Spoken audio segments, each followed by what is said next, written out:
CCP step down यानी कि communist party of China सत्ता से हटो, down with Xi Jinping, free China. ऐसे कुछ नारे इस समय चीन के अंदर लगाए जा रहे हैं और आप स्क्रीन पर देखिए, ये है मैप।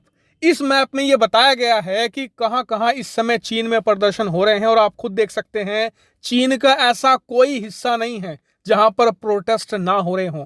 चाहे आप चीन की राजधानी बीजिंग ले लें या चीन की जो फाइनेंशियल कैपिटल है शंघाई ले लें या फिर चीन का जो मेन वाणिज्य केंद्र है जो है शेनजेन और ग्वांगझोउ, कोई भी शहर ले ले हर जगह यही हालात हैं। और आप अपनी स्क्रीन पर इसका एक नजारा देख भी सकते हैं, हजारों की संख्या में लोग घरों से बाहर निकल रहे हैं। कम्युनिस्ट पार्टी ऑफ चाइना के खिलाफ सड़कों पर नारे लगाए जा रहे हैं। शी जिनपिंग के खिलाफ तो लोगों में गुस्सा हद से ज्यादा है। वहीं इन प्रदर्शनों की सबसे खास बात यह है कि चीनी राष्ट्रपति शी जिनपिंग और कम्युनिस्ट पार्टी ऑफ चाइना की जो दमनकारी टीम है, जो उनके खिलाफ बोलने वाले लोगों का दमन करती है, गायब करती है, मारती है, वो बुरी तरीके से फेल हो चुकी है। और इसका सबसे बेहतरीन उदाहरण आपकी आंखों के सामने है। जब प्रदर्शनकारियों का दमन करने के लिए वहां पर पुलिस और दमनकारी टीम पहुंची तो इतने ज्यादा प्रदर्शनकारी थे कि सबने उन्हें वापस लौटने पर मजबूर कर दिया। और चीनी सरकार इसलिए भी इन्हें नहीं रोक पा रही क्योंकि इनका कोई लीडर ही नहीं है,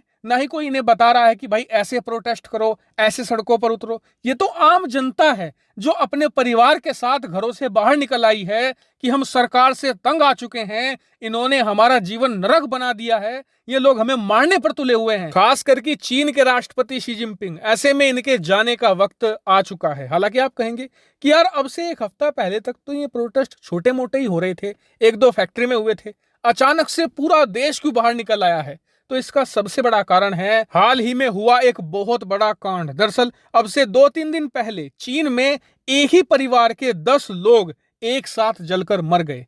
कैसे मरे? दरअसल वो लोग घर में सो रहे थे, अचानक से आग लगी और उनमें से कोई भी व्यक्ति घर से बाहर नहीं निकल पाया। और वो लोग घर से बाहर क्यों नहीं निकले, आप जानकर हैरान रह जाओगे। दरअसल उस इलाके में चीनी सरकार ने जीरो कोविड पॉलिसी लागू करके रखी हुई थी और उस परिवार का जो मेन दरवाजा था उसे सील कर दिया था सरकार ने। और सील भी ऐसे वैसे नहीं किया, वेल्डिंग मशीन से सील कर दिया। जी हाँ, उसी वेल्डिंग मशीन से जिससे अक्सर हम लोहे के दो टुकड़ों को आपस में जोड़ने के लिए यूज लेते हैं, उससे सील कर दिया। और इसीलिए जब घर में आग लगी और परिवार ने दमकल कर्मियों को फोन लगाया तो दमकल कर्मी मौके पर तो पहुंच गए, लेकिन जब तक वो उस वेल्डिंग को काट कर गेट को खोलते तब तक 10 लोग जिंदा जल चुके थे और उसमें बच्चे और औरतें भी थी। बताया जा रहा है कि एक बच्चा तो नवजात ही था। और इसीलिए जब ये खबर पूरे देश में फैली तो जनता भड़क गई और लोगों को सड़कों पर लाने का काम खुद शी जिनपिंग ने कर दिया। दरअसल सरकार ने यह बयान दे दिया कि वो 10 लोग तो जिंदा बच जाते लेकिन उन्हें सेल्फ डिफेंस ही नहीं आता था। अब आप मुझे ये बताइए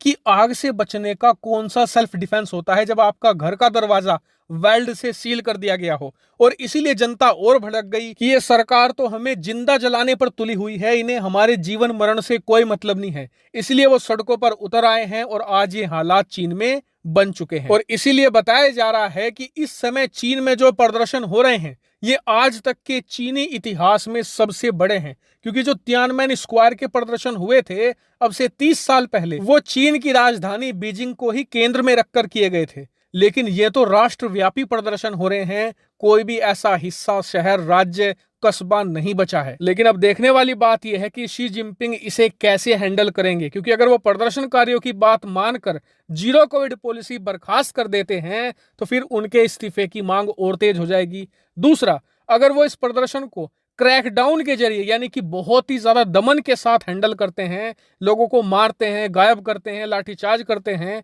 तो ये प्रदर्शन और ज्यादा उग्र हो सकते हैं। इसीलिए आने वाला समय चीन के लिए अति महत्वपूर्ण होने जा रहा है। हालांकि पूरे मामले पर आपका क्या मानना है कमेंट करके जरूर बताएगा। Thank you very much for watching video.